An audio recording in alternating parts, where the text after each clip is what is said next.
Hey everybody, we are live tonight here on the Island Talk with Niko Hulse. This is Niko. Over here we got Dylan. Say hi, Dylan. What up? And we got Dan online too. Hey everybody. So we had a little bit of a technical difficulty tonight with our intro music, so we apologize for that. So we're just going to jump straight in this tonight. For everyone who is viewing, that would be our 0 viewers. For now. Oh shit. Hold on one second. I'm having a little trouble hearing you. Yep, hold on. Can you hear me now? Yep. Alright, sorry. I accidentally had the YouTube stream coming up right behind us, and it was Echoing? right behind me. Yeah. Yeah, so alright, we got that cleared up. Alright, so let's get this started tonight. For everyone that is gonna watch tonight, this is our Power Rankings podcast for Survivor 31. This will mostly just be Dan and Dylan tonight talking through their power rankings on the podcast. We're going to be going through all 20 players, and number 1 will be most likely to stay in the initial episode, going all the way to number 20, who will be most likely to be the first boot in the episode premiere of Survivor 31. Initial thoughts, Dylan, let's talk to you. What are you thinking overall of the power rankings? Yeah, my rankings, I really dug deep and thought about them, and I found myself questioning some of my thoughts and biases during that first podcast. So we'll see what changed for me. A couple big things. So we'll check it out. All right, Dan, you had a couple changes that you made last minute today and you sent me another copy of the power rankings. How are you feeling about your rankings going into the first episode? Like Dylan, they were tougher than I thought, especially after we talked about the season, got it all out there. I made a little changes. Nothing too big. But I'm just hearing something on the. Yeah, someone's got some kind of background music coming in. Yeah, I said 4 for 12. Music? No, 3 for 12. No, it's like voices. 4 for 12. It's like It might be me. a bunch of Just Oh, I'm no worries. gonna mute myself for now. Yeah, it was Dylan. All right. But Sorry well, about that, everybody. one thing you'll notice in my power rankings is I definitely seem to favor the female players a little bit, even though there not seem to be many of my favorites going into the second chance of season. So a lot of players I'm not really wanting to do well, I think will do well, relatively well in the first couple weeks. So it kind of was pick your poison on this one. Yeah, I mean, definitely with the power rankings going into it. I mean, that's why I dumped this on you guys. I knew it was going to be a tough act trying to put together a power ranking. So I'll leave that at your guys' feet because I don't have the time to put myself through that kind of mental torture trying to come up with the perfect order there. So if you guys are ready, well, let's just jump right into it. You got everything squared away over there, Dylan? Yeah, I told her to be quiet. All right, that's good. All right, so we're going to start off at number 1, who we think is going to be the most safe in that first episode tonight. Dan, let's start with you, and go ahead and give us your number 1 player on the first week power rankings. Well, my number 1 player might come as a bit of a surprise is the very talkative Kelly Wentworth. Highly edited in her first season, just kidding. I don't think she's going to come in with a big target. She's going to be under the radar a little bit. I just can't see her being booted first or second. She's not a weaker female player. She's not a terribly strong player, and she also doesn't have much about her out there like a lot of the other players do who've been have more exposure. You don't really know a lot about Kelly Wentworth, and I don't think that's going to pose much of a threat going into the game. All right, Dylan, you got any rebuttal on that? No, I have Kelly ranked fairly high. She's not my number 1, but it makes sense what he said. Yeah. All right, so Dylan, with that in mind, let's get your number 1 in the power rankings. I have Tasha. I think Tasha's a character, and you'll see this. The theme throughout my rankings is it's basically either you're really weak and you go home because you're weak or annoying, or you're really strong and you've seen a threat and someone makes a big move early on. And I don't think Tasha falls into either category. I think she's kind of like in the middle, and she's unlikely to be a victim of a blindside of a power player or also be targeted for being weak. So I think she's in that perfect spot. All right, Dan, what do you think about Tasha at number 1 in Dylan's rankings? The only thing that worries me about Tasha early on is Chaos Cass. I don't think they're going to be working together, so that means they're going to have to target each other early. One of them might go in those first couple votes, so if it's not Cass, it could be Tasha. So that's why I have her middle of the pack for me. All right, sounds good. Oh, did you have something else you want to add on to that? I do agree with what Dylan's saying, though. She could potentially be safe just based on the fact that she isn't the biggest threat on that tribe. Fair enough, fair enough. All right, Dan, so with that, we'll let you just keep on going. Who's your number 2 on the on your power rankings list? Well, we're going to keep it in the female players, and I'm going with Monica Padilla, or Padilla, however you choose to pronounce that word. Again, similar lines with Kelly Wentworth. Female player, not a lot of exposure on their first season, and what they showed of her could be somewhat favorable for her image going into second chances. I don't see anyone coming at her early, maybe because she's a little bit of a smaller stature woman, she'd get labeled weaker, but I think really until we see the challenges, we're going to have to kind of like do our guesswork on who the weaker players are going to be.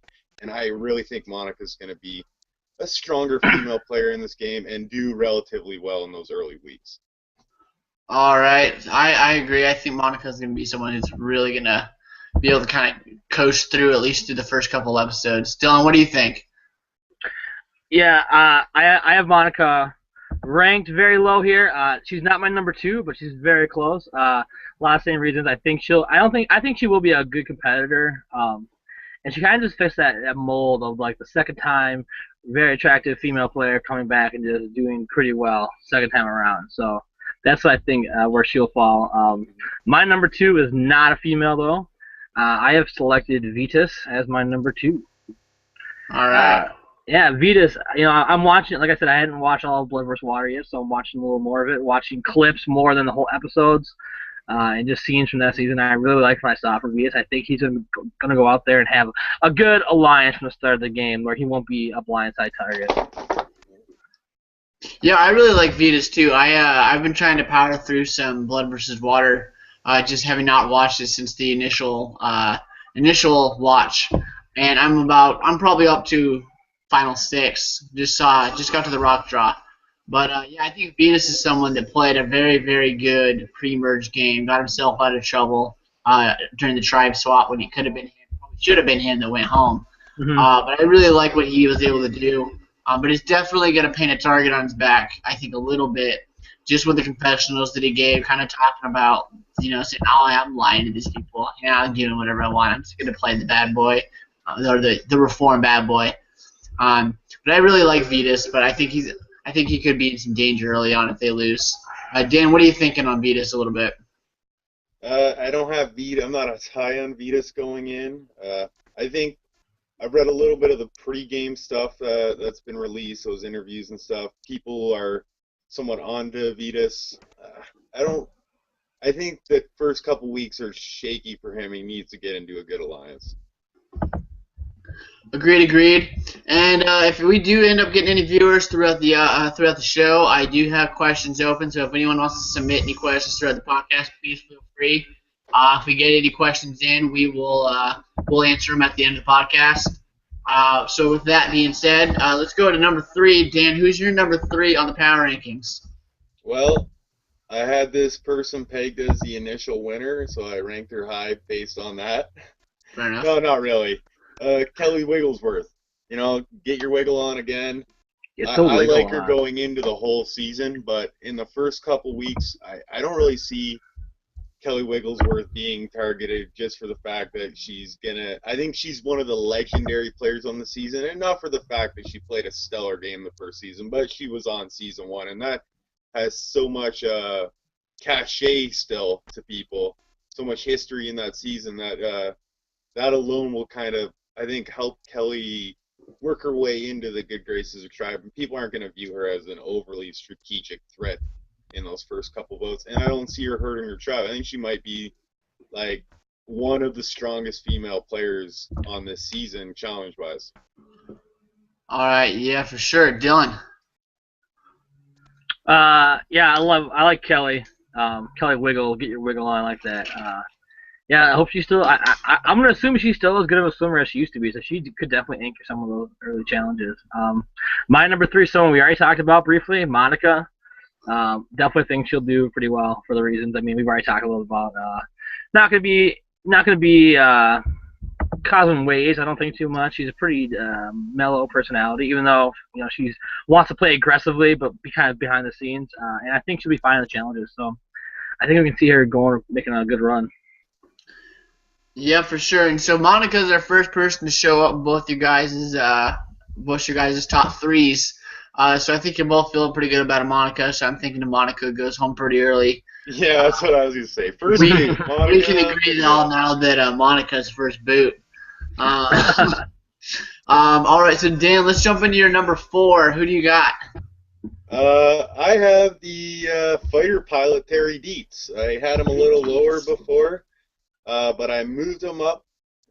Same reason as some of the other players like Kelly Wigglesworth, Monica Padilla, a lot of time removed from their seasons.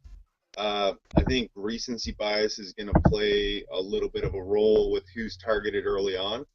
So I see Terry having a bit of building a good rapport early with his tribe, trying to lead, not necessarily leading as much as he did in Panama, but maybe a more reserved Terry, someone who can last it out the first couple boats. And he's a strong player and not someone who you're going to be really that worried about because he's not going to be pulling moves on you down the stretch. So, yeah, I like Terry. Yeah, I really like Terry. I think the one thing with guys like Terry, guys like Savage, I think both those guys are both might want to try to sit back a little bit and try not to lead. But I think when they get on the island, their instincts are going to kick in as natural leaders, and they're both going to just get into it regardless of whether they want to. Kind of like something that we saw with Russell Swan in Philippines, where he didn't want to lead and he just couldn't help himself, and it ended up being his downfall.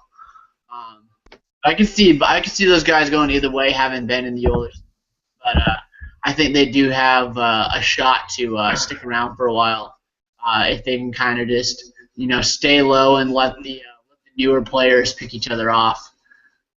Dylan, who's your number 4? My 4 is Kelly Wentworth. Again, we already talked about her a little bit. Yeah, definitely think she's looking to come out. Yeah, I love Kelly. Come out to have a stronger showing. Play, a little bit reserved at first, but show her strength as a competitor in these challenges. And probably will try to find a power player to align with and come up with a majority alliance because she knows the game and she knows numbers mean everything. So I think she's not going to be left out in the dark. Only way I see Kelly going home is if she doesn't find that balance and plays too hard in the first 3 days. Fair enough. All right, so it looks like your guys' 5 and 6 are pretty much the same but flipped around. So we'll just jump into these 2 people. Okay. Aiden, we'll jump in with you here. Let's go into your number 5. Are we going to me or Dan? Dan. All right. Number 5 I got from China, PG. PG. Bring it up for PG. It's someone who, if you're reading that pregame stuff, people kind of are weary of her going in. But I think she's someone who, once you meet her in person, she might kind of change your perception of her, and someone who might have had the edit kind of skew who she is as a person. I don't think she was edited poorly in China, but maybe a little more confrontational than she actually is. I don't see her being weaker, and I really like these female players, especially in the early votes and later on if they make it to the merge, if they can hold their own in challenges and just not to be targeted because they don't hold the perception of being overly threatening in this game. So again, I like PG to make not a deep run right now, but to make it through those first couple votes at least. For sure. All right, Dylan. So we'll mix it up here a little bit. So you got PG at number 6. I do. Yep. So we'll just have you talk about PG right now to kind of coincide with Dan. Yeah. Since your 5 and 6s are the same. Yeah. With PG, again, I remember my whole power rankings went on either you're going to put out a really weak person or you're going to put out a threat. And PG doesn't seem to fall into either of those categories, especially with other people on her tribe that might be considered threats, which we'll get to later, I'm sure. Or not threats, I mean weak players. She might be the second weakest female on that tribe, but she's not the weakest. So I don't think she'll be the first target. All right, and then while we're on you, Dylan, let's talk about your. Let's go jump back to your number 5 now. Yeah. Dan's number 6, which is the same guy. Go ahead and bring us in. Yeah, number 5, my main man Keith. I love Keith. Nailed it.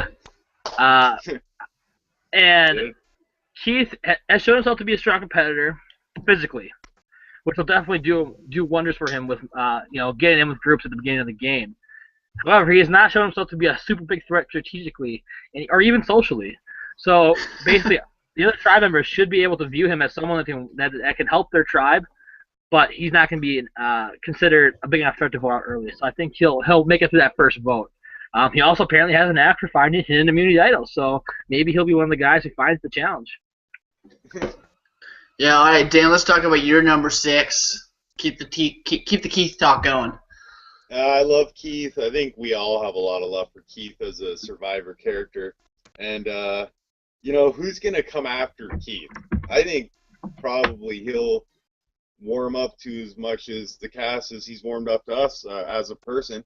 I think he will feel like a fatherly type maternal role out there. He's not a raw leader. He's more of like a laid back, he'll do the hard work, and he'll kind of call you out sometimes or say something if you're not working hard, but he's not like on you all the time, and he's kind of does his own thing. And I think players are going to see someone that they can use, kind of take under their wing, and they're going to try to grab Keith for that long ride. Yeah, definitely. I think Keith's in for another good showing. I don't think he'll win. I'd love to see Keith win. I just can't see it happening. No. But I think Keith. I wouldn't be shocked if he's in that top 6, top 5 range again. Just kind of strolling along to the end, letting the bigger fish pick each other off, win a couple challenges.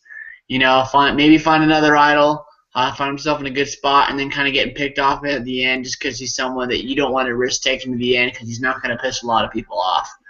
And PG, I think PG could go either way. I could easily see her going really early, getting on some people's nerves, but at the same time, she isn't the worst challenge threat, and she is a decent social player, so I could see her. I think she's one of those players that could go, one way or the other, where she could go really early or she could go really far. I think she's has a little bit more variance in her results, but I really think the Q's got almost a lock to go deep in this game. All right, so Dan, let's jump into your where we at? We're on number 7. So Dan, who's your number 7? I'll reveal a spoiler to my list. I had this person ranked at number 1, and then I jumped him down a bit. It's Woo. Woo is. He's got a lot to prove going into this season if he wants to change people's perception that he's an idiot. If he doesn't care about that, then he doesn't have anything to prove. But Woo's going to be in tough just for the fact that I think people might want to cut one of the Cagayan members early from what I've been seeing, and that worries me just based on the fact that he could be connected, and they might think those are a type 4, even though I don't really see it. Other than that, I like Woo to maybe float by if his tribe ignores that factor. He can get in with a couple people. I like his chances to make a deep run if no one really catches on to the Cagayan factor.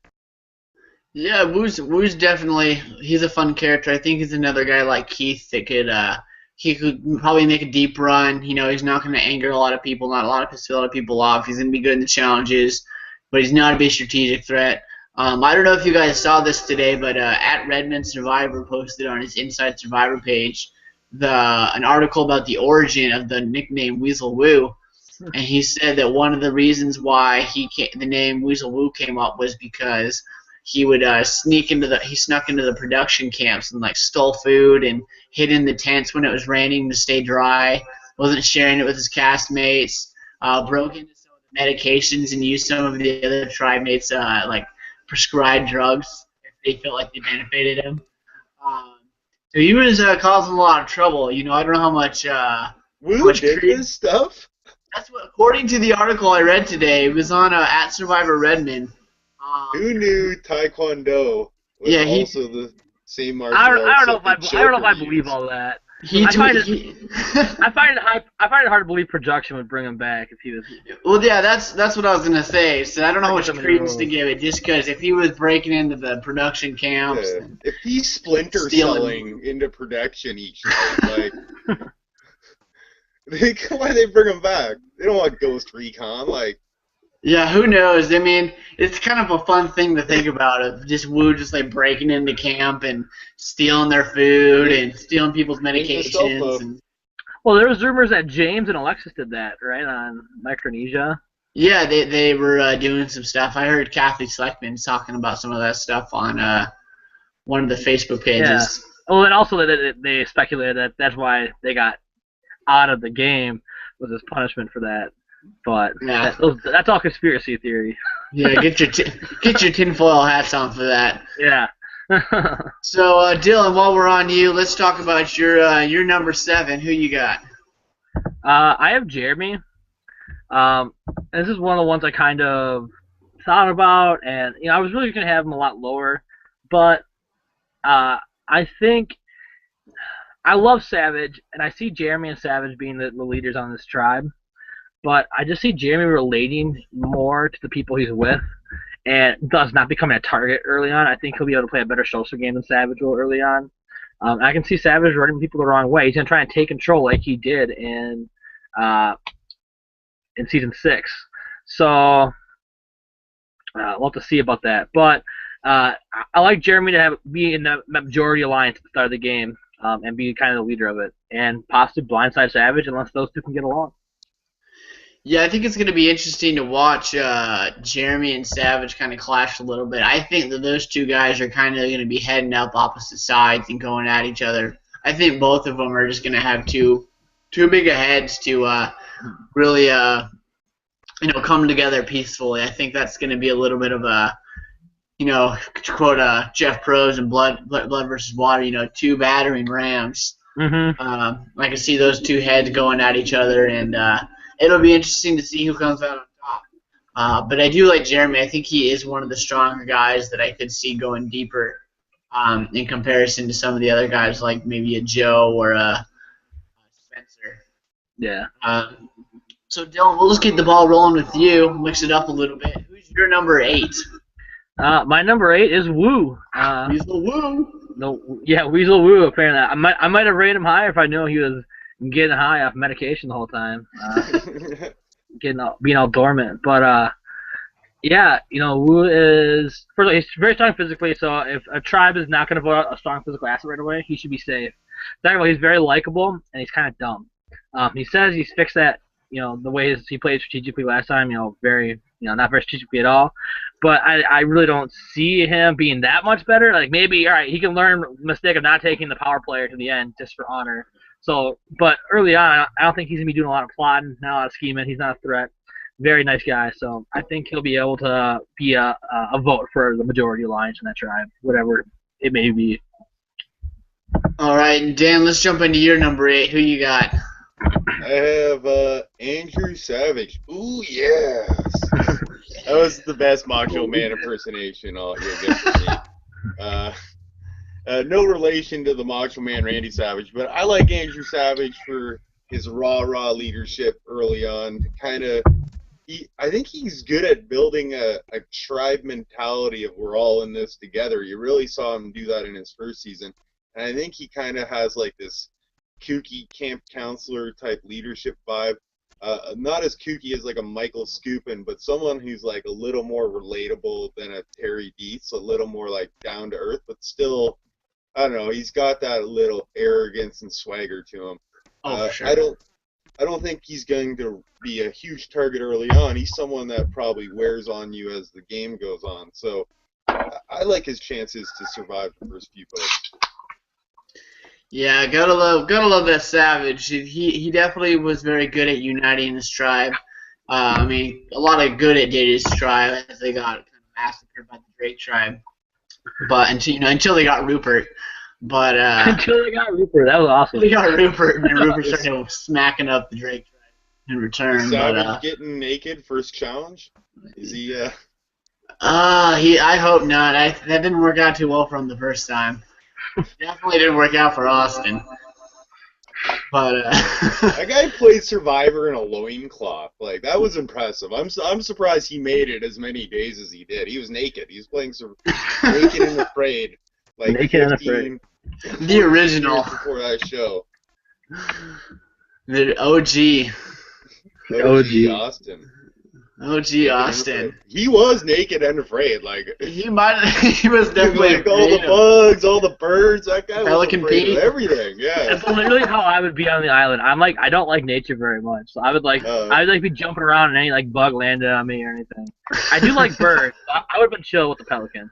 Man, you just got to come into my basement here. I saw a big ass spider the other day, so I'm ready, Survivor. Bring it on.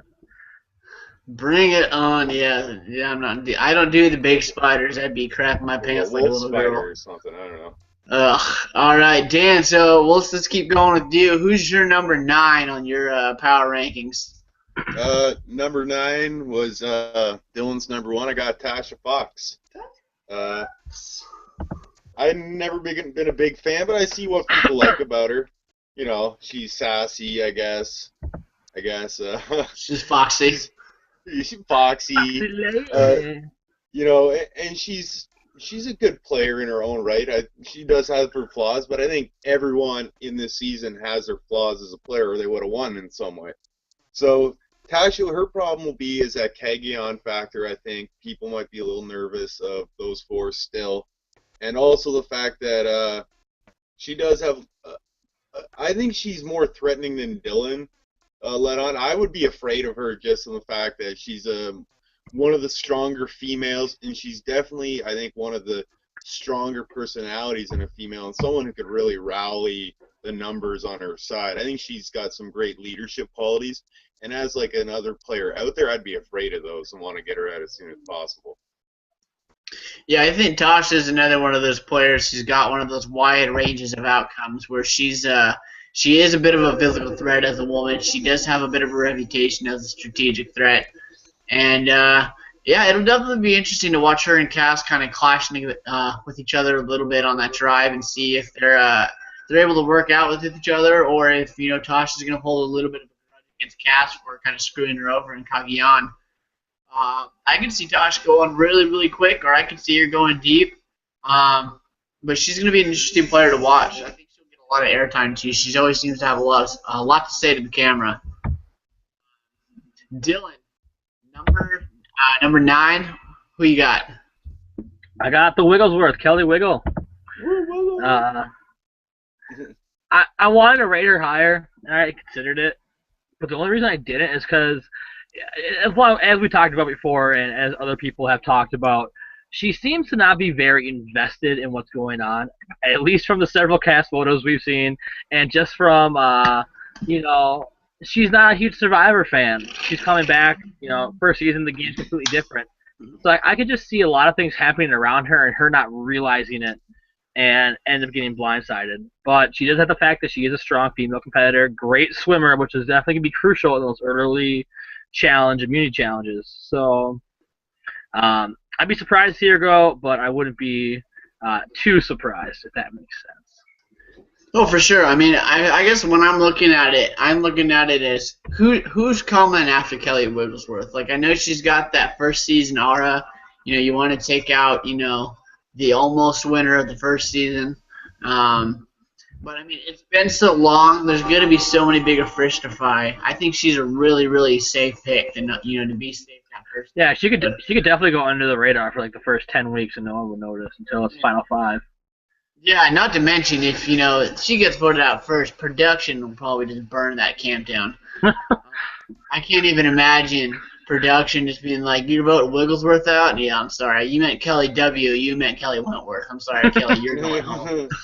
We're not sending Wiggle home for week 1. Get out of here, you punks. That's the only reason they brought Kelly Wentworth back was so they could frame her out someone. in case someone put an initial down on the vote. It's like, all right, we can switch that to Wentworth. Don't worry, guys. Yeah, Kelly Wentworth doesn't have a chance. She's just Wigglesworth fodder. And then Kelly Wentworth sitting over there like, it's 2 B's, guys. 2 B's. Two deuces. All right, so Dylan, we'll stick with you, and let's jump into your number 10. Who you got with number 10 in the power rankings? The spicy firecracker, Abby. Abby Maria. Yeah. Abby, I put her right in the middle. I really do think she's gonna go out there and play calm for the first 10 days. Like, I think she'll be able to play calm. But it's gonna build up, and she's gonna, like, her head's gonna pop off with anger at, like, day 10. And that's when she'll go. Well, in terms of week 1, I think she'll be fine to play nice for a little bit. I think she really learned from, like, her mistake. Like, 'cause I don't know. I go back and forth on Abby, but she seemed generally, like, surprised that she had no self-awareness on her original season, and she had no idea she was rubbing people the wrong way. I think she was genuinely, like, upset and hurt. I think she really went back home and evaluated herself as a person. That's and all cultural, Dylan. That's all cultural. Yeah, it's cultural.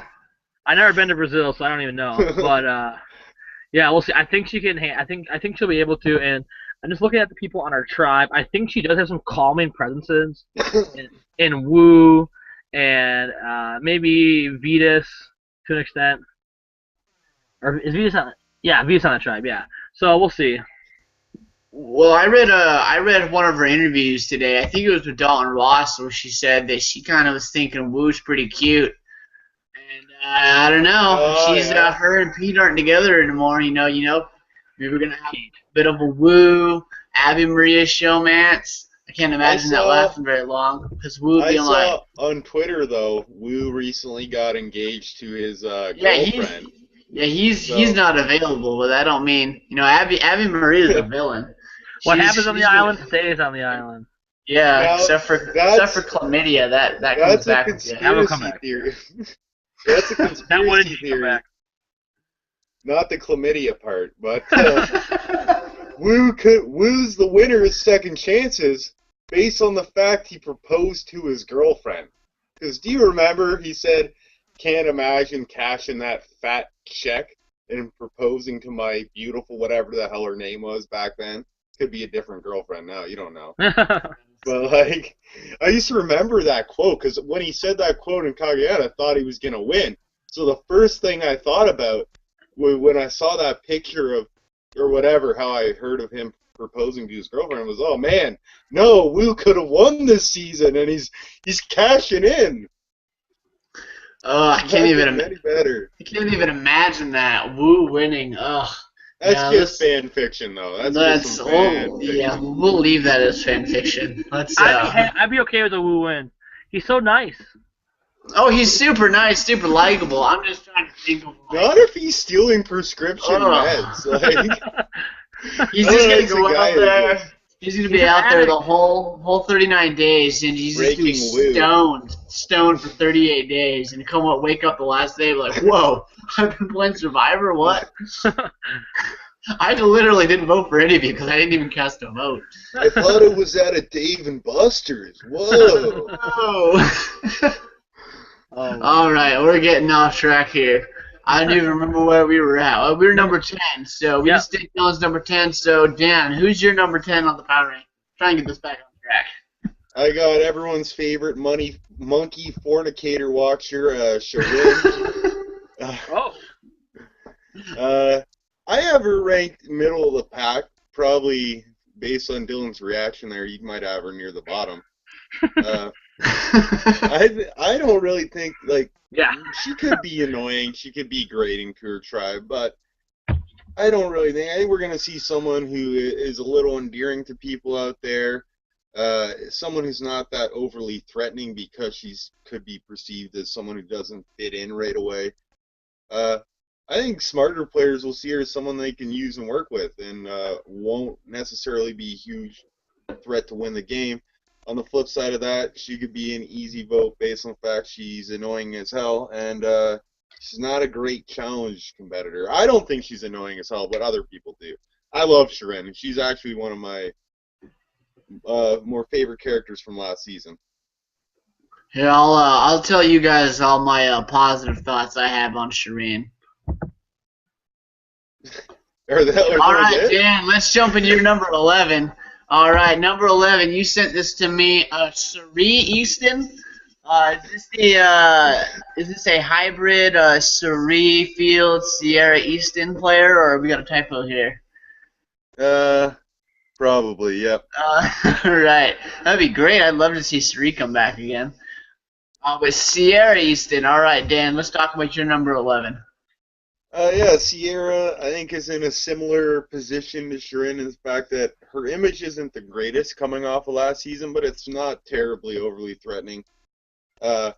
She's not a strong player in the challenge sense, but she's someone who could be seen as a good number 2, someone who could maybe make some good relationships with the females on her tribe and some of the males. I think she showed a good ability to avoid the vote and just like keep it off her, which she never really controlled the action her first season, but she never had to. And I think we might see more of the same. She could go home early though, because she is just she made those big moves early, not early, but later on, and people kind of see her as someone who voted out her mother, even though like she had to, like she had no other choice.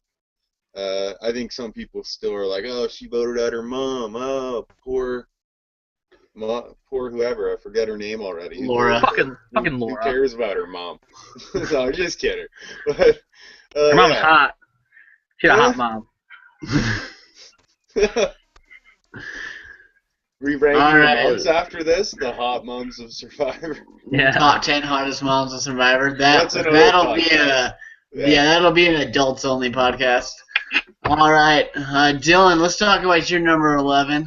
It's pretty good. It's a guy. How good? It's good. We're good. It is. It's Savage. My next two rankings are very similar players. I think they could suffer similar fates if things go the wrong way for them. We already kind of talked about Savage a little bit for Dan's pick. With Savage, for me, again, I talked about him with Jeremy. I think it's going to be Jeremy or Savage. If that tribe swings the way where they're going to blindside a leader or someone who's bossing them around, I think Savage goes over Jeremy. But I do think it's more likely to vote out a weaker player, which is why I put him in the middle of the pack. So, but I do love Savage. He's one of my favorite characters from the early seasons. And I realized I misspoke earlier. Savage from season 7, not from season 6. So I was one season off on that one, but I'm fact checking myself as we speak. Yeah, I like Savage. I think I would follow him over Jeremy, but I think other people wouldn't. So I think the tribe he's with, they would rather work with Jeremy than Savage at this point. All right, and since you're on a roll here, we'll let you jump right into your number 12, Dylan. Who you got at number 12 in the power rankings? Yeah, the mirror image of Savage and the other tribe, Terry Dietz. Same exact reasons as I just stated for Savage. I'm trying to remember back when I was a 13-year-old boy watching Survivor and thinking, what did I think of Terry Dietz the first time I watched Panama? And I'm remembering I did like him. Like, he was an endearing character, the fact that he was down so much. But then when I rewatched it, I thought, damn, Terry's annoying. He's such a whiner. He's such a crybaby. Bringing the ambulance. And so I'm wondering what on the course. Yeah, I wonder which Terry we're gonna see. And even if I don't know if you guys are real, but his son is like awaiting a heart transplant. Was awaiting a heart transplant when like he went on Survivor. So is like his head gonna be in the game when he gets out there? I actually I read the article yesterday about it, so we'll have to see. Yeah, I remember watching Terry the first time, and I remember he was like, him and Shane were the two main guys that I really remembered from Exile Island. until I went back for a rewatch. Like I barely kind of remember Suri from the first time. I Yeah. really didn't remember Aris or Danielle. No, I had no memory. I really just remembered Shane and Terry, and I remember I was really pulling for Terry to win.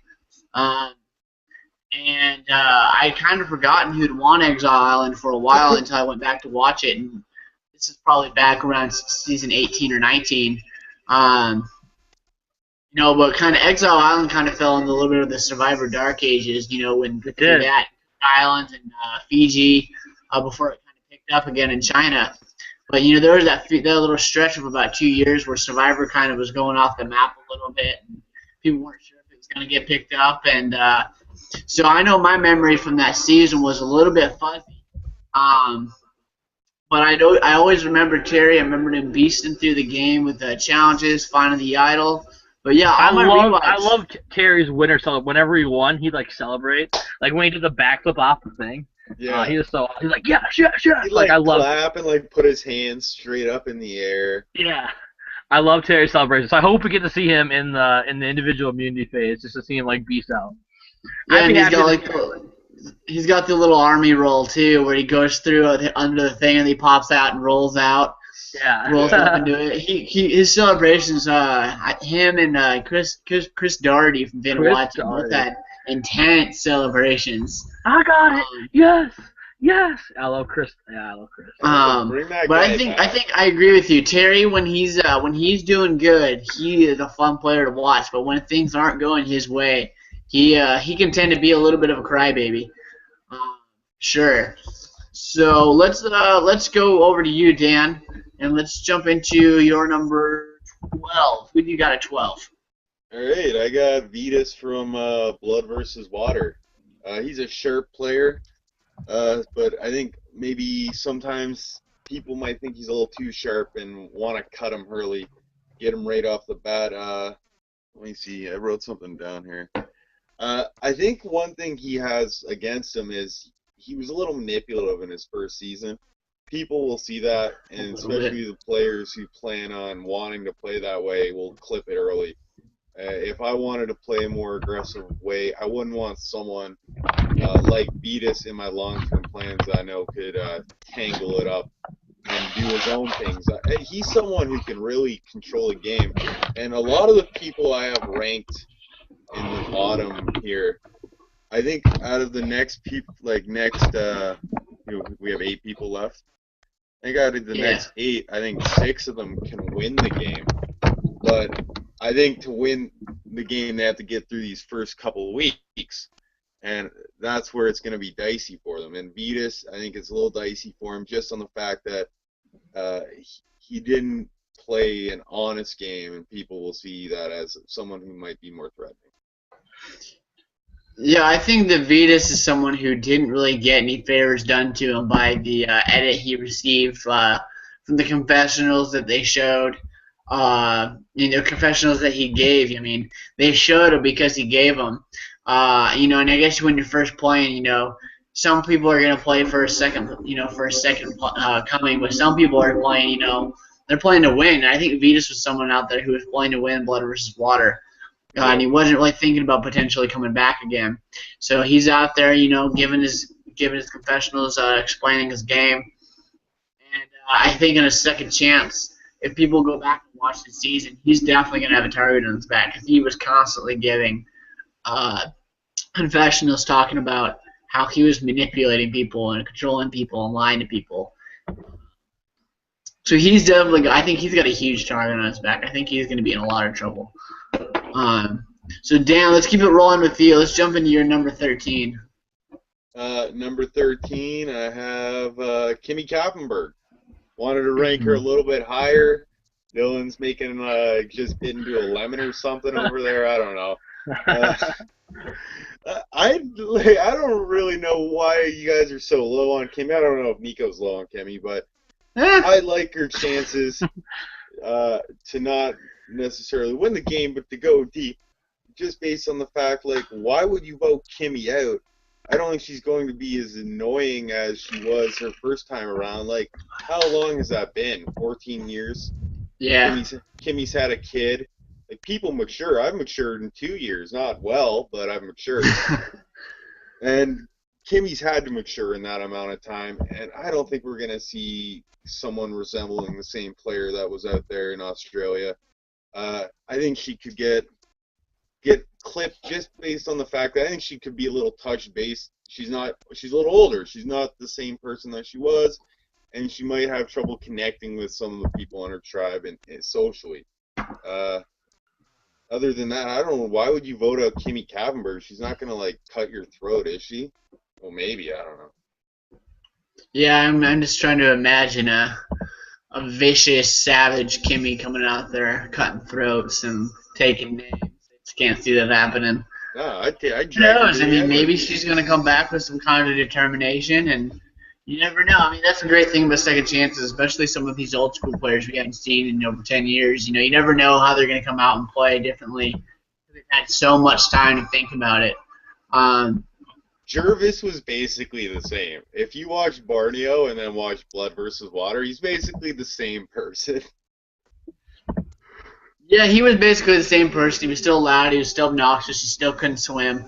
I love him though. I love Jervis. Oh, but he's entertainment gold. But I mean, he definitely. I mean, I think he thought he was playing a much better game than he did in Borneo. But I mean, I guess he did in a way. But he was definitely sheeped all the way to the end. Like good old Tyson. So Dylan, let's talk about your number 13. Sorry, I just got a little distracted there. I Google searched images of Kimmy Kavenberg, and I end up linking to pictures of Amanda Kimmel, so I was a little distracted for a little bit there. Round 13. On 13. All right, 13. I have Steven Fishbach, the Steve man. The Fish. fish. Yeah, Steven. You know, he's weak. I don't know, did you see him? He's looking pretty cut. He's looking pretty good. That guy went and trained with the Tibetan monks or something. He was. Yeah. He went and trained with Ra's al Ghul from Batman. I saw the photo of him on the beach. I don't know. I think he was talking to Cass and someone else. It was like a promotional photo, and yeah, he looked really, really good. They're gonna do a challenge though, where it's like one-on-one. Like we got Steven going up against like Savage, all right, or not Savage, Terry, and you're just gonna see Terry like take Steven's head off, like and Steven's like gonna be on the ground like writhing in pain. Terry had a bit of a gut in the photo I saw him on the beach there. It seems like Terry's been packing on the tiger that's not a gut. or whatever. We call that mass. He put on mass. He's putting on mass. It's core strength. He added to his core strength. Core strength. I don't know. I don't see Steven being terribly strong physically. I have not seen these pictures of Rip Steven, so maybe I'll have to adjust my rankings based on that. But he's also maybe the number 1 or number 2 strategic player out there. I think he knows the game better than almost anyone, and I think people should be worried about him. And maybe that first vote, they'll say, you know, why we can take out Steven. Because he's a threat strategically, and weak socially. So it's like a double whammy. Again, I haven't seen Rip Steven, so we'll have to see. But Rip Steven.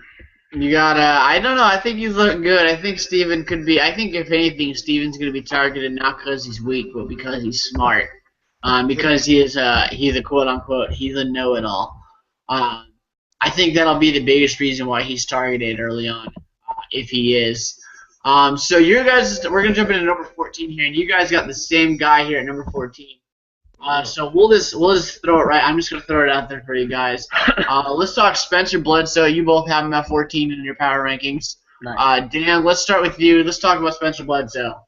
I think everyone will love to see him do well. Everyone but me, because I don't really like him that much, but. He's a good player, but he's going to have a target on him because he's seen as such a good player. He can win challenges.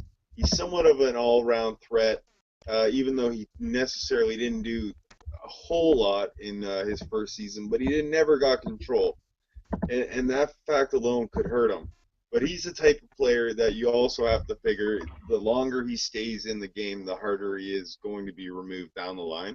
So if he does get in his numbers or gets in a decent spot, I think if you let him keep getting into the game, it's just going to be tougher and tougher to get someone like that out.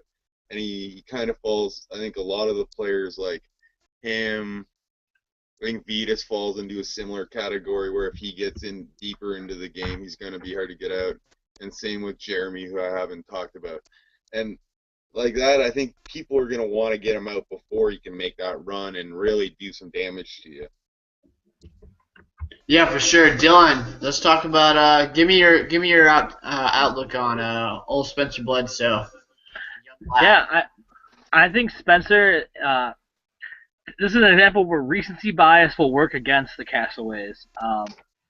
And a lot of things where you're on a recent season, you can come back, or you get voted back in, you're popular. This is one where he's so recent, and he was such a popular Survivor character, and he's very smart, somewhat of a physical threat, but also arrogant. I can see him not getting along with people, deriding their ideas with an air of snobbery, Survivor snobbery, and I just think that he'll have a target on his back, and as Dan has mentioned before, that Cagayan 4, they might be targets just for being from Cagayan, so I think he would be the victim of that targeting. Take off the head of the snake. Yeah, I think he's just someone who's going to be so hard to read early on. It's going to be tough to really kind of figure out where he's going to go. Like he's got the potential to go deep. You've seen him go deep before, and at least when he was doing it at that time, he was in an underdog role for the majority of the season, other than at the tribe swap where the Brains briefly had control. Other than that, he was in the minority and fighting from behind. Anything, I'm interested to see how Spencer plays from above. How is he going to play ahead? Is he going to get an opportunity to play ahead, or is he just going to be in trouble immediately again and be forced immediately into an underdog role? I think from what it sounded like, at least from pregame, I think it sounds like he's tried to set himself up pretty well to do well early on. Will that work? I don't know. Francesca was set up pretty well in her pregame alliances with Andrea and Cochran and fans versus favorites too. That worked out really well for her. So you really can't count on those pregame alliances. At least, I mean, it's something. But once you step on the beach, anyone but you that first couple votes. So it'll be interesting to see how Spencer does. I like Spencer. The more I watched it, I mean, I'm not as high on him as I was initially, but I do think he's a guy that he's going to be fun to watch while he's there. If nothing else, to get absolutely blindsided and to have his have that big old head of his exploded, leftover splattered across Cambodia. Whoa, that's some violent imagery you got going on there. I'm in a dark place right now. Yeah, I'm ready for the season to start. All right, let's go into number 15 here. Dylan, we'll go with your number 15. Let's talk about him. I have Joe, the pretty boy. Man bun. I saw a picture of him. He was looking ripped recently, like way more ripped. Like he put on mass, like straight up, like bulky. So I don't know if that was just like really good lighting, huh? Andrea Bulky. Yeah, like just like mass. So terrible joke. Yeah. Better than Rip Steven? I can't imagine anyone being as ripped as Joe looked in this picture I saw of him. I can't remember where I saw it. I think it was on Twitter, but I don't remember. Yeah. Joe, I think he gets too much credit. I'm not a big Joe fan. I think we've talked about this before. He's good. He's a good swimmer. He's a good swimmer, and he's fat. He's a good runner. There you go. That's Joe's game. He's a great athlete. He's a great athlete. You got to get this guy in a triathlon or something. Yeah, he should be. He has the man bun for it. Yeah, he does. My bold prediction number 1 of this podcast, I'm making it right now. Joe Anglin's man bun gets ripped out in a challenge by accident, Troy Polamalu style. Like, just ripped out. Like, someone's going to drag him down by the hair, and it's just going to rip it out. That's my prediction. Survivor's got to get Head and Shoulders in on this season. They got to do more product placement. Get Joe Joe could definitely. lather. He could sell some shampoo. Shampoo. Oh yeah. Yeah. By the way, do we get money for mentioning Head and Shoulders in this podcast? Like, that'd be nice if we could just start throwing sponsors out, like, our unofficial Drop sponsor names. tonight, not your father's alcoholic root beer. Give us money, please. I don't think it works that way. That'd be nice. Lipitor. If it lasts more than 4 hours, you're doing it wrong. Or you're doing it right. I thought Lipitor was for your cholesterol. Hey, Isn't it? hey, I just read the card. Alright. Lipitor is for your cholesterol. But yeah, Joe definitely doesn't need any Lipitor because he is ripped. So my basic conclusion is people might not like the pretty boy too much and might just vote him off early just because he's so. I see a lot of these people coming out there and like taking out threats, like cutting throats, like not giving an F about if you're strong or not. If you're strong, like, you know, the goal of the game is going to be to get to the end, and they want to cut those threats out early. Like, who cares if your tribe goes down pre-merge? Because this isn't a fresh cast. Like, you know people from the other side. Like, you might have relationships already, so you don't need to worry about going down and merge down numbers because you lost challenges. Especially if you're expecting a tribe switch. It doesn't matter if you cut your strongest player out early. That's just one less person to get in your way at the end of the game. So, rant over. I'll be right back.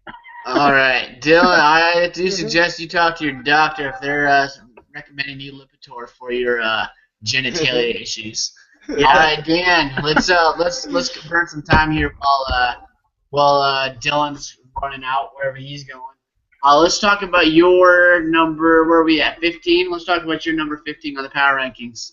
I got J. Cole, Jeremy Collins. J. Cole. I'm not a big fan as our friend Ben is, but I like him. I like his kind of grumpish attitude. I think he kind of reminds me what I'd be like out there, kind of irritated all the time with who I'm playing with. But I can only imagine what I'm like out there, and that's why I kind of like him as a player. And I like seeing him just kind of. I hope he gets unnerved with some of these second-time players and is kind of like wondering why they're out there. Why they're so happy. Yeah. Just who's this? Who we're talking about? Jeremy Collins. Jeremy Collins. That's what I thought. Yeah. But I think the reason he could go out early is the same reason he got clipped in his first season. They'll cut him because he's such a physical and strategic presence. I don't think you want anyone in like Bane's body from Batman walking around there who can also like outthink you and outplay you. I wouldn't want to like. He's the type of player that you wouldn't want to show down in any physical challenge with, and you wouldn't really want to battle it out strategically with him. I'm kind of afraid of him overall because I don't think anyone's gonna want to take him to the merge or take him anywhere, and that's why I think he's going to have trouble, especially in the early votes. Hey, you bring up a good point about the Bane thing. Like, I actually read in an interview, minor spoiler here, people, that after Jeremy like created the fire for his tribe, he like stood up and was like, "The fire rises," and everyone was like, "What the hell's going on?" But if he's Bane, that makes a lot of sense. He even constructed like a Bane mask out of like twigs. Really freaks some people out there. I thought you were being serious for a second. He's being completely serious. I don't know what you're talking about, Dan. I think we've confirmed that Jeremy Collins is Bane. He is Bane. Who will be his Batman? Breaking news. Breaking news right here on Island Talk. Jeremy Collins is Bane. Of course. The fire rises. All right, so your guys' number, trying to get this back on track so we can finish this in a decent hour. 16, you guys got the same. You got good old, my favorite personally, Jeff Mother F. Varner. All right, Dylan, let's talk Jeff Varner. I think Jeff's going to play too strong. He's going to go out there and try to make alliances with everybody, and everyone's going to compare notes, and they're like, hey, we're all aligned with Jeff. Let's vote him out. That's what I think is going to happen. Yeah, first episode. Francesquad. Yeah. Francesqua. Francesquad. Yeah. How do you say it? Francois. Francois. We should do like a top 10, like David Letterman, like top 10 ways to mispronounce Francesca's name. Read by Philip Shepard. Yeah. But yeah, I think With that'll be the dry reason. mouth. If he goes home first, that'll be the reason why. Too many alliances too early. But I think we all know that Jeff Varner isn't going to go out first because Jeff Varner is winning this season. I already declared that in our last podcast. So, irrelevant. All right, Dan, let's talk. What are you thinking of Jeff Varner? I agree with Dylan a lot. Nah. I need to rewatch Australia because it's probably been a year or two since I saw it. And the last time I rewatched it, for some reason, I missed Jeff Varner's boot episode. So he's someone who's like really foggy in my memory, and I kind of apologize for that. But like just going into the game, you got to worry about how hard he's playing early on. But also you have to admire that he's really, like, he wants to win this thing. And those are the type of players that take down the game of Survivor. Players that are in it from the get-go. They want to destroy you. They want to break everyone's dreams. And I think Jeff Varner is someone who's, like, he wants to, like, win to fulfill his dream of winning Survivor. And if someone, I think, like, that might come on to people if they compare notes, that he is someone who's playing so hard, so fast. And if they don't catch on to him early, you could see him play a really, like, awesome game. Like, he could win, or he could be, like, not a Russell Hansen character, but a Rob C type character, someone who makes a lot of moves and controls the action. Here's the other thing about Jeff. He's the weakest male on that tribe. So Yeah. if we get a female alliance, He's got the dad bod for sure. He could be the Oh, it's 50, so, yeah. Is he 50? Yeah. Oh. He's the old man. He looks He's good out for there like, 50. who's the old guy? Dang. It's me. I think he's gonna be just fine. Don't you worry about my boy Varner. He's got this shit on lock. All right, let's move on. Dylan, let's jump into your number 17. I have Sierra Easton. She's a bitch.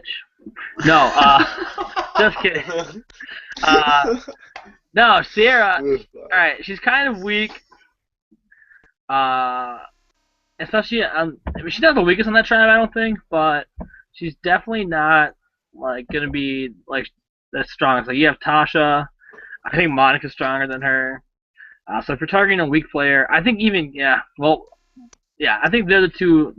I think she's like in the middle of the pack there, but she's also like kind of, I don't know. She's like a mean girl. This is my perception of her. I guess I still have to watch all of Blood vs. Water to get the real picture, but from what I've read, what I've heard, what you guys have said, she's not afraid to cut throats, and she's not afraid to betray people, and she's kind of a strategist. So I think she could be a good target for them if they lose the first immunity. I'm just But gonna not deep. rewatch the movie Mean Girls now. Yeah. Love me some Lindsay Lohan Oh yeah. pre Great movie. Pretty crack. All right, Dan, let's jump into your number 17. Let's get fishy with it. Stephen Fishback. I'm gonna have to probably him up with something else. It's too close to my Wigglesworth catchphrase. I don't know. He's someone who's gonna have to play like Jeff Varner, as fast as Jeff Varner's playing if he wants to make it deep in this game. I think he's got that perception of a know-it-all. You said it, Niko. Someone who is well connected, that you wouldn't want hanging around, so he can maybe flip on you or make a move against you. And plus, he's someone who, I think his legend's kind of grown since his season. I think, like, if you ask people about Stephen Fishback, like, coming off of his season, like, the guy got demolished by JT, like, just cream. But like, over the years, he's seen as someone who maybe carried JT a little, especially after Heroes versus Villains in that idol blunder. Steven's someone who's only gotten better with age, like a fine wine. But he's not going to be really, I don't think he's going to be many people's pace this season, and he's going to have to either put people in front of him. If he's in the minority alliance, put someone in front of him that will get voted out first so he can get to a swap.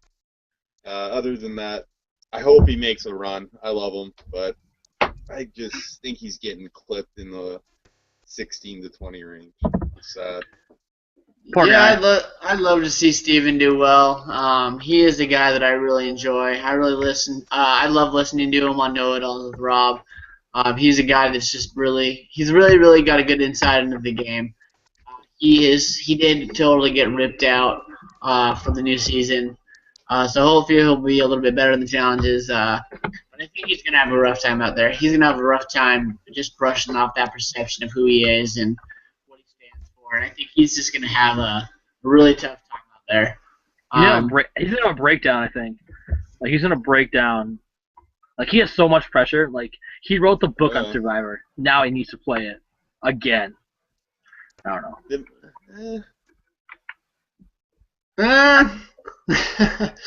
All right. Well, let's move on. Yeah. Dan, let's move on to your number 18. Getting close to the end here. Who you got at 18? I got the old firecracker Abby Maria.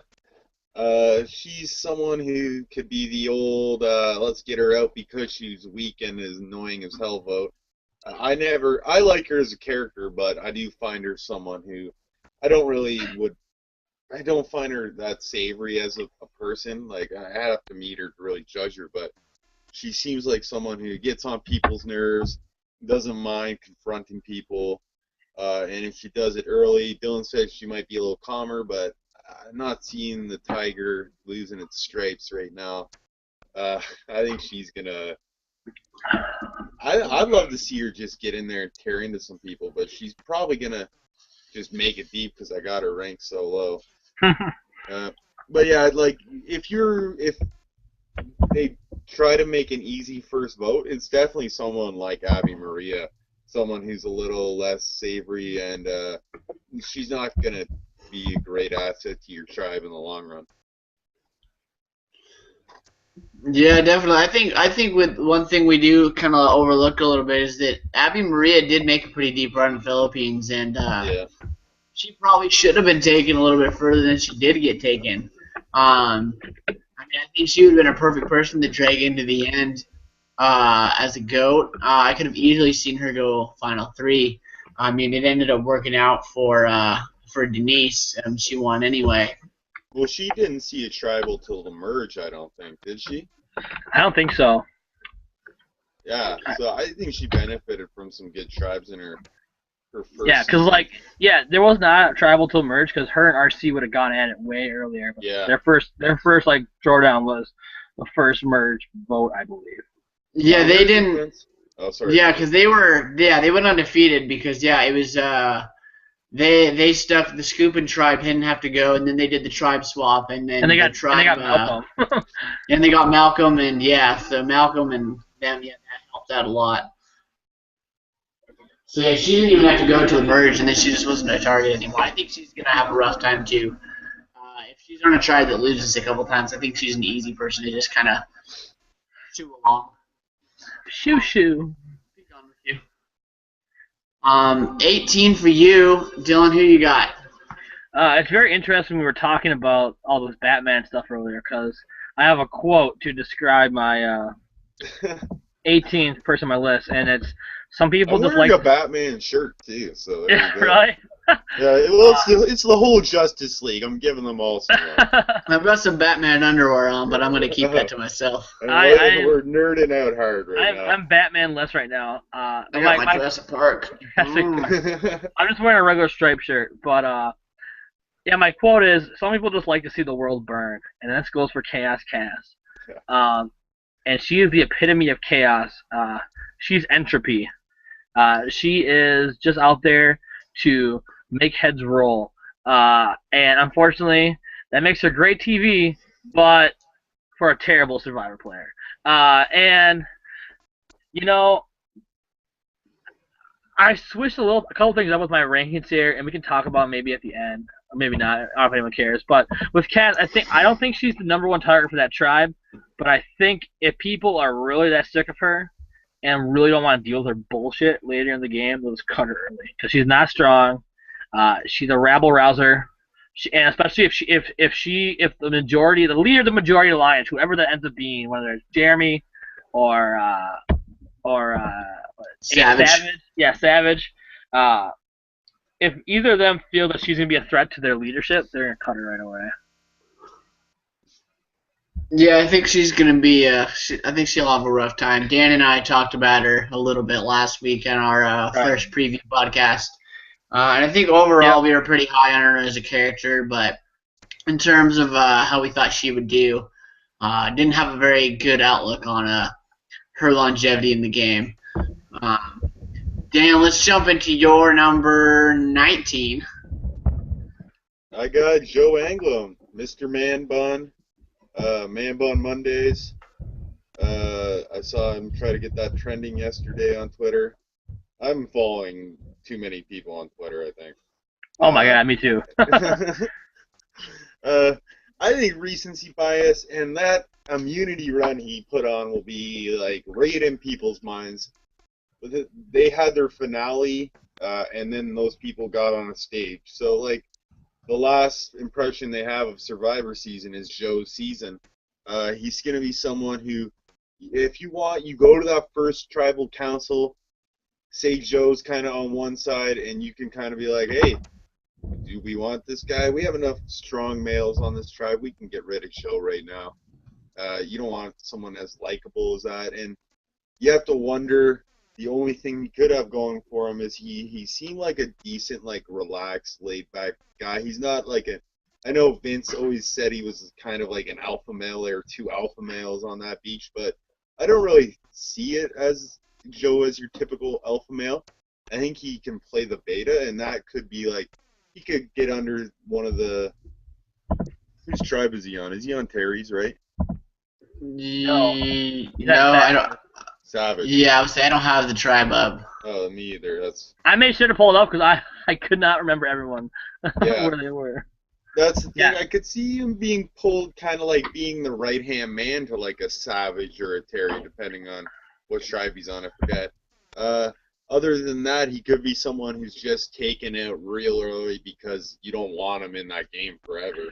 Honestly, I think Joe, like, you bring up a very interesting point. Now I'm looking at it. I think he does need to play that right-hand man role to either Jeremy or Savage, and or to both of them, and then just side with the one who has the numbers.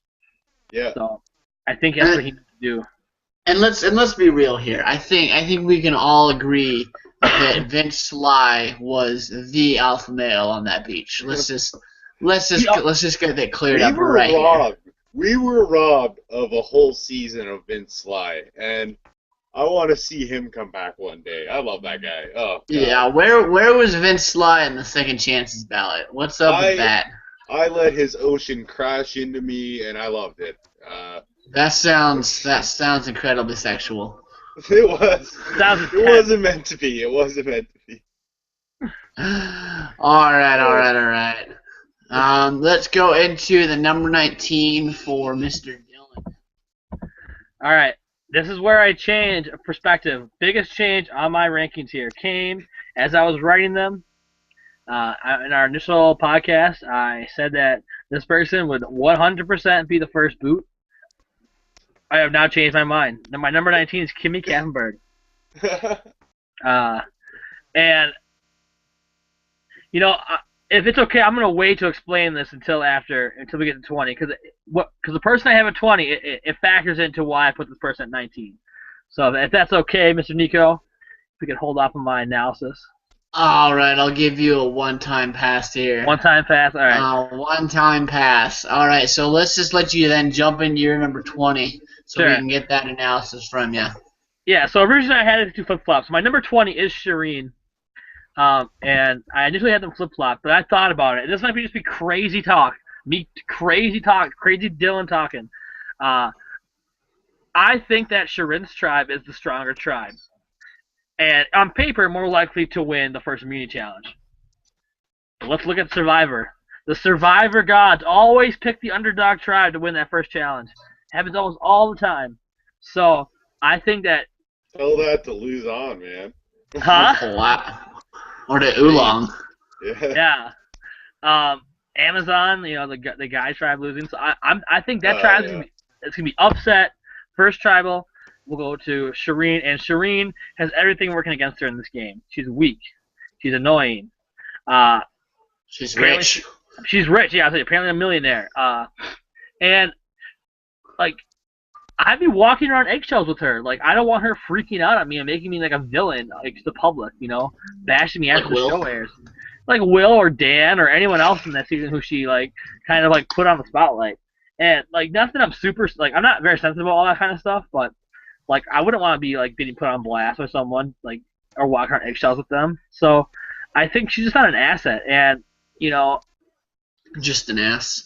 Yeah, just an ass. So and Kimmy, I think Kimmy, I think she's gonna rub people the wrong way. I don't think she has I don't think she's very smart. I don't know. She's just not come off as very intelligent to me. So I don't think she'll be able to strategize early on in the game. And I think that she'll make a huge mistake and be talking shit about someone and then realize that that person's supposed to be in their alliance and she just spreading rumors. So I think she'll go out early if that tribe loses. So basically my two last two picks are whichever tribe loses, that's the first move from that tribe. Alright, got you there. Alright, Dan, let's jump into your number 20. Who is your first boot of the season? I think we can jump into going through the first 19. Who you got? Say with a heavy heart, but I got Chaos Cass. And I think this is an easy vote for a lot of people. If you're into reading the pre-game stuff and some of the well-written articles done out there, she's kind of on people's thoughts of someone who's why would you want to work with Cass if she does gets her jollies from really wrecking your day. She gets her jollies. I think anyone who people see as a little bit of a sociopath, I think people think her in a really negative light, that she's not all there mentally. Not that she's crazy or anything, but she's got some social disorder where she just does not give two fucks about you. I think Cass is the way people talk. Incredibly smart too. She's crazy smart, I think. Well, yeah, and I think it's just her philosophy as a player as well. It's she doesn't really care about you because the game is ultimately about one, and she brings that to a whole other level where she doesn't care what you think either about the game.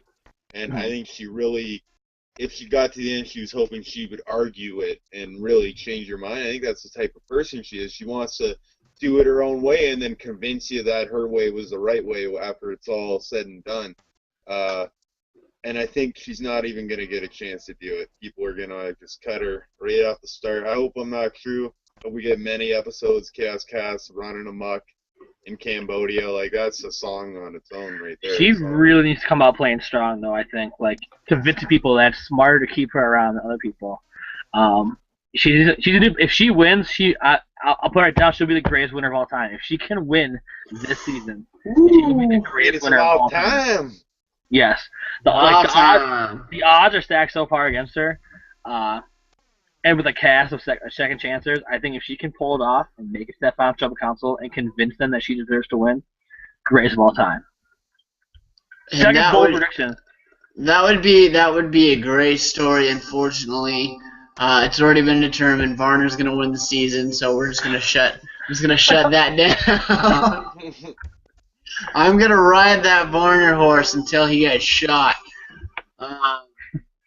It's going to be a sad podcast the night Varner goes home. Yeah, when Varner goes home, I'm going to be just drunk out of my mind, just sitting here, just, crap, Varner's gone, F Survivor, F life. Be morbid. I'm going to be raving and angry and pissed off, no matter how good of a move it was. That's going to be, I'll just tell you right now, if Jeff Varner gets voted off of Survivor this season, tune in. It's going to be a very insightful podcast on how I feel about that. I'd like to thank our viewers for stopping in tonight. Yeah, thank you for our one viewer who tuned in for most of the podcast. I also apologize to you for sitting in through most of the podcast. Unfortunately, we had a couple technical difficulties throughout the night, whether it be our music or random background music. My mom talking. Or Dylan's mom was a pretty big problem tonight. I don't know. It was a good show. It was. I like how our rankings are like very similar in certain spots. So we had some similar thoughts, and other players we had very big differences. So yeah, we'll see how it plays out. I think we're both kind of thinking the under the radar female player is gonna fare well pretty early on in the game, and the older type males that aren't really threatening in those individual immunity challenges. Mm-hmm. Yep. Well, and if you go back and you look at all the All-Star seasons, not counting like the Redemption Island ones, but they're all under the radar female winners. You got Amber, you've got Amber Alert, you've got Sandra, you have Cochran. All of them are under the radar females. Under the radar females. Well. I'm just kidding. I really like Cochran, but I mean, they're those weaker. I mean, I don't even want to call them weak because Parvey's such a challenge beast. But they're really under the radar players in that season that they won. So I mean, I think it's almost a safe bet to say that it's probably going to be one of those people that you're not expecting to be. That's why I'm kind of thinking of all the guys. I think Varner's got a good shot. So I think he's not going to be a big target. Not the weakest, but he's pretty weak. He's old. Yeah. I think, like they say, those who don't study history are doomed to repeat it. So I think a lot of these people probably are aware of what we're saying, that some of the winners of these returning player seasons are female, maybe a little weaker, and we might see them change their thought here and people kind of catch on to we have to get rid of these type of players early on in the season and let the strong guys duke it out of the end. Imagine you had like just the Avengers versus DC Justice League right there, boom, just the best of the best. That'd be cool. It's not happening, but probably gonna be like Kimmy and Monica and PG. Final three. Yeah, there you go. Final three. Gave me with a spoon. Only if he's not ripped. Yeah. No, thank you. All right, so we're gonna wrap this show up. I'd like to thank anyone and everyone who did come and watch tonight. Or will come in the future from now into eternity. For anyone that does come in, I apologize for having to sit through this. If you want to follow us on Twitter, follow us at IslandTalkWNH. You can also email me at IslandTalkWNH@gmail.com if you have questions for the podcast, ideas for the podcast, or you just want to tell us how terrible we are. Feel free to email me. I will reply to you, no matter how foul the email. We are on YouTube as well. It's under Island Talk with Niko Hulse. You can find us there. You guys want to throw out your Twitter handles really quick? Dylan, you can go out first. I don't even know my Twitter handle. It's like I think it's at dwalls09. At dwalls09. All right, Dan. Mine's at danball44, I think. So. And if you want to follow me, if you want to follow me on my personal Twitter as well, I am at thewisdompickle. Don't ask, but or just follow us at Island Talk WNH, and we will keep you updated on when our next podcasts are coming out. These power ranking podcasts will probably be coming out on Tuesday nights, the night before each episode.